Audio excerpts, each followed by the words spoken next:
It's John O'Clock, the most stupendous John O'Clock of them all! No reason at all, he's just there. This is WrestleMania, and I am hard. He's a Texas two-step twat in the most stupendous way twattable. It's John O'Clock again! Try and work this one out, dear viewer. This is a direct quote from JBL on that kickoff show when he said, "I just think the Usos are too good right now. They are the best tag team I've seen." You look at them and the Usos, and I think they are slightly ahead of the Usos as the best tag team I've seen in 20 years. So then, John, you're saying the Usos are slightly better than the Usos. You, sir, are a massive bell end. We ordered Justin Bieber from Wish, and that is the TikTok twat we got. And then Jackie from WWE, she just loves Ronan Keating because she said it best when she said nothing at all. Say anything, Jackie. Do you reckon that fella there went to the barbers and said, "Hey barber, a short back and sides, please"? How short would you like those back and sides to be, sir? Dead short. That is stupendous! Will somebody tell Brock Lesnar that massive whopper there said all farmers are fannies and Brock Lesnar's spice, it tastes like feet?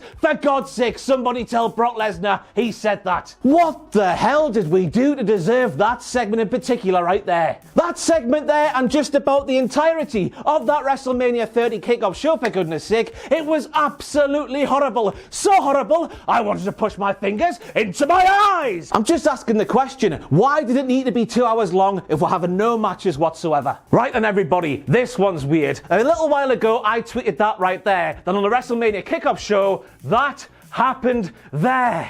Do I work for WWE? Was I in Dallas as well as here in Newcastle upon Tyne at the same time? No, I wasn't. I've just got fat fingers like that idiot there. No. Now you see, there's Marky Mark being a Marky Mark, just like you and I, and you love to see it. Maggle, maggle, maggle, maggle, maggle, maggle, maggle, maggle, maggle, maggle, maggle. Direct quote from Maggle here when he said, "I'm not sure the joke last night about McIntyre's wife did Corbin any good." And I was thinking to myself, well, Maggle, at least big baldy bastard Happy Corbin had the decency to name the right family member. And as we all know, dear viewer, every single scientist says the world is made up of neutrons, protons, and electrons, but also morons. And Michael Cole is one of those.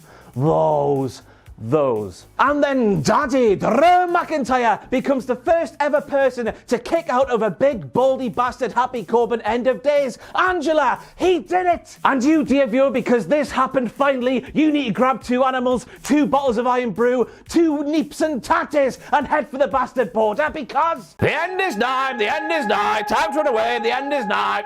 WrestleMania, blood sport. Like the Josh Barnett one, but a bit fancier. And then Gimmick Infringement Kane let me know that he was completely fine with Dominic Mysterio doing his stepfather's 2002 entrance, but, and I quote, "But him wearing his biological father's gear was a step too far, Papi. Then again, of course Dom would steal because Eddie would steal all the time. Keep his name out your mouth." Bah! Gimmick Infringement Kane is not ruining WrestleMania 38 for anybody. That's a load of bollocks, Kane. Hold the tag rope, you lanky streak of piss. Who has a better working punch than Shane McMahon? But that's besides the point. That was not a legal tag. And then the LSP, the lanky streak of piss, he started standing in the wrong corner of the professional wrestling ring so long it wasn't just, "Oh, let me catch a breather." It was him thinking, "Oh, I'm in a tag team match. I can stand in any pissing corner I want to." He was there for like 15 to 20 seconds, and that's too long, dear viewer. I've got to be honest with you, dear viewer. I'm taking anything I can get in terms of a WTF moment from Logan Paul at WrestleMania 38 because I don't like him, right? But he was absolutely excellent. I'm not even joking. He was absolutely fantastic. He saw what Bad Bunny did last year and continued the trend. A celebrity appearance in a professional wrestling match was fantastic. I'm telling you, dear viewer, the moves Logan Paul did were absolutely fantastic. And then Logan Paul doing Eddie Guerrero's Three Amigos, going to the top rope, doing the little titty jiggle, and then doing a picture-perfect frog splash.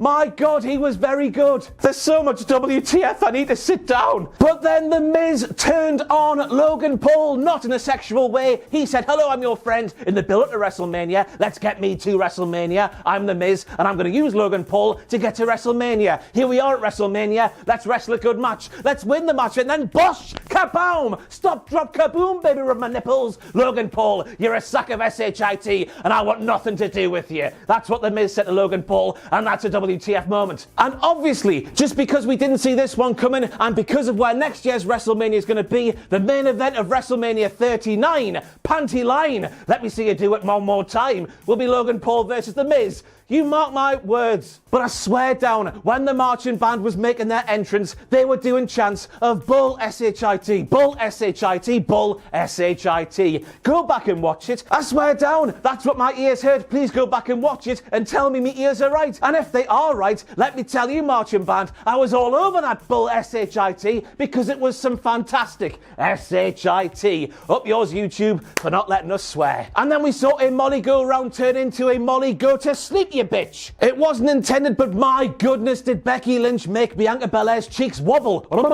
Just like that, but not really. Oh dear. It was absolutely devastating, especially when WWE, in their fine wisdom, they decided to play a slow motion replay of Bianca Belair's cheeks wobbling like there's no tomorrow thanks to Becky Lynch's heel. And I'm just asking, how the hell did Becky Lynch just sort of go, oh, that's fine, let's carry on having a fantastic professional wrestling match. Maybe the match of WrestleMania 38 Night 1, who knows? Because if that was me taking that move from Becky Lynch, I'd be going home, squealing like a little piggy, going, Mammy, Mammy, I'm sore.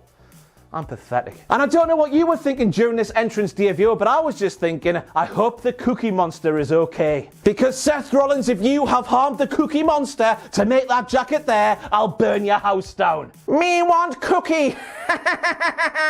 And smack my arse and call me any name you want to, dear viewer. I cannot believe WWE did it. In fact, didn't do it. They didn't change a bastard thing. That was AEW's American Nightmare, Cody Rhodes, making his way down the ramp at WrestleMania 38, and I don't know what is going on anymore. American Nightmare logos everywhere. Adrenaline in my soul. Something, something, Cody Rhodes playing on the speakers inside the arena. He rose out of that ground like a Calippo coming unstuck from the tube on a lovely hot summer's day. They even let him keep that bastard hickey on his neck. In fact, I'm sure it got bigger. Although, you could imagine Vince McMahon being sat backstage watching WrestleMania 38 unfold, seeing that shot there in particular, and shouting, what the hell is that? I'm telling you, that match was fantastic. Having Cody presented like AEW's Cody was absolutely fantastic from top to bottom.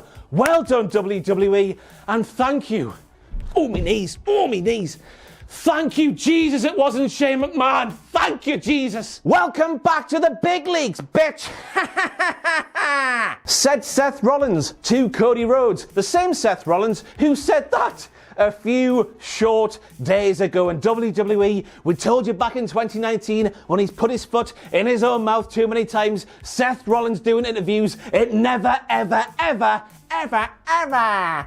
My voice is going. It never ends well. Direct quote now from Jimmy Smith. He's the Raw commentator, by the way, when he says, Vader, The Undertaker, the Steiners have given us so many memorable WrestleMania moments. And a live shot now of Booker T's face when Jimmy Smith said that line. And I'm saying that, Jimmy, because Queen Sharmell did not go through that horror to be left off that list there, Jimmy. You arse. And did they just tell the truth with that number there? Because let me tell you, dear viewer, there's a massive difference between that number there, hey, oh, and that number there. What? Because to the naked eye, in terms of butts you could see in seats and whatnot, and the size of the stage and everything else that goes into a pay-per-view attendance inside a big stadium like that, it looked like there was very little difference between WrestleMania 32 and WrestleMania 38. Yet here we are, a big difference. What's gone on? I don't know. Was there some sloppy spots in that match there? Yes, there was. Will Matthew cover them on Botchamania? Yes, he will. Can I stand here when I've got bigger tits than Charlotte Flair and say, oh, that was quite sloppy, when Charlotte went for a moonsault off the top rope, landed on her feet, and then did a standing moonsault in one fell swoop? It was a bit sloppy how she didn't quite land it there. No, I cannot. So I'm not going to, but I will acknowledge they did happen for the people in the comments going, oh, Ross, why did you not make those sloppy bits in that match there? A WTF moment, shame on you, fatty.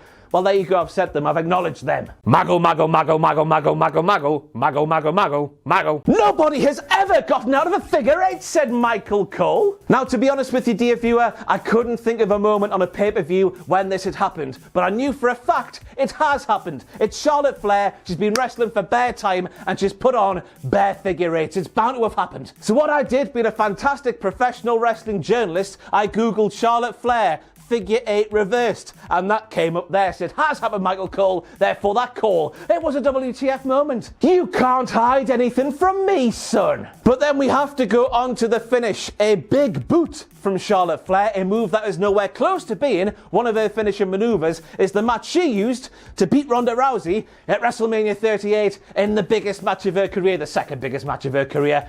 35 was the biggest, wasn't it? Yeah, it was, yeah. And what I'm taking from that thing is WWE definitely booked Ronda James Cuthbert Rousey to lose that match last night via tap out. Yet because she is a former UFC heavyweight champion, definitely heavyweight champion, just like Brock Lesnar, she said, nah, bitch, Vince McMahon, you take that and stick it up your arsehole. I'm not doing that. So they had to come to some sort of compromise, and that compromise was bollocks. And all credit must go to the world's most dangerous man, Charles Robinson, who got up from a Charlotte Flair spear, by the way, in double quick time to make it back to life, to count that fall, to end that match. When I see a referee bump at WrestleMania, my mind immediately goes back to WrestleMania 17 and Mike Chioda during Undertaker versus Triple H. He takes a bump, then he's down for a very long time. It felt like 25 minutes, so I watched Charles Robinson go down like a sack of spuds last night, and I'm thinking, oh God, we need a replacement. Charlie's not going to make it back. So credit to Charles Robinson for being the only professional wrestling referee not made of paper. The hard bastard. And then we've got to get to the issue that was the New Day versus Butch,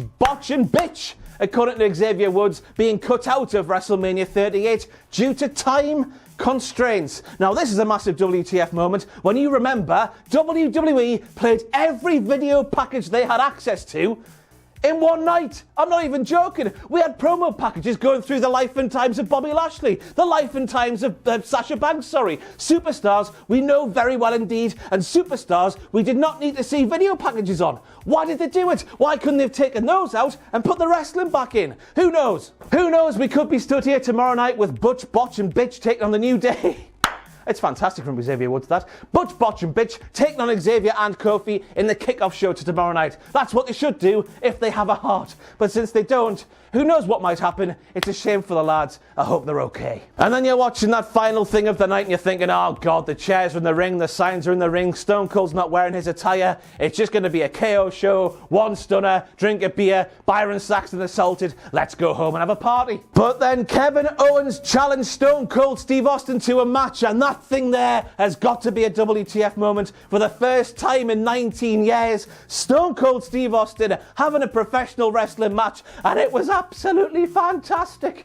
Oh, because during that match we saw 57-year-old hasn't wrestled in I can't even get out my mouth. 57-year-old has not wrestled in 19 years. Stone Cold Steve Austin take a suplex on the arena floor, which, by the way, is made of concrete, and concrete might just be harder than the hardest part of a professional wrestling ring, the apron. So it's really, really hard. And then after taking a suplex on the floor, he then delivers 2 suplexes on the really hard stage up the top of the ramp. Stone Cold Steve Austin, you know that wrestler with the neck issues, not just a neck, they've all got necks apart from Tomohiro Ishii and Otis, but you know, he's got a bad neck, and he famously, and he's doing suplexes on the stage, taking suplexes on the floor, and generally just wrestling a match like it's 2003. Yes, it was a bit of a slow start, but we need to warm ourselves up, don't we? We all know that, don't we? What? Of course we know that. But by the time he got going, it was just like watching Stone Cold way back in the day, and it was fantastic. Stone Cold Steve Austin did not have to do any of those gnarly moves, bro, but he did them all, and I love him. Right? I've said it. I love him. And that was it for your WTF moments from WrestleMania 38 Night 1. I cannot wait for Night 2 because Night 1 was fan-bloody-tastic. Imagine seeing Cody Rhodes, AEW's American Nightmare Cody Rhodes, Stone Cold Steve Austin, and Logan Paul all taking part on the same WrestleMania card, and all 3 lads delivering big time in their own way. My God, what a night. Let me know what you think down below in the comments below, down there. If you've got a spare second, give the video a like as well, give the video a share, just click all the buttons apart from the downvote one, because the algorithm needs tickling and it's WrestleMania, so let's give it a stupendous tickle. I've been Ross Tweddle, that was WrestleMania 38 Night 1 WTF. See you tomorrow for some WrestleMania 38 Night 2 WTF. Thank you, good night.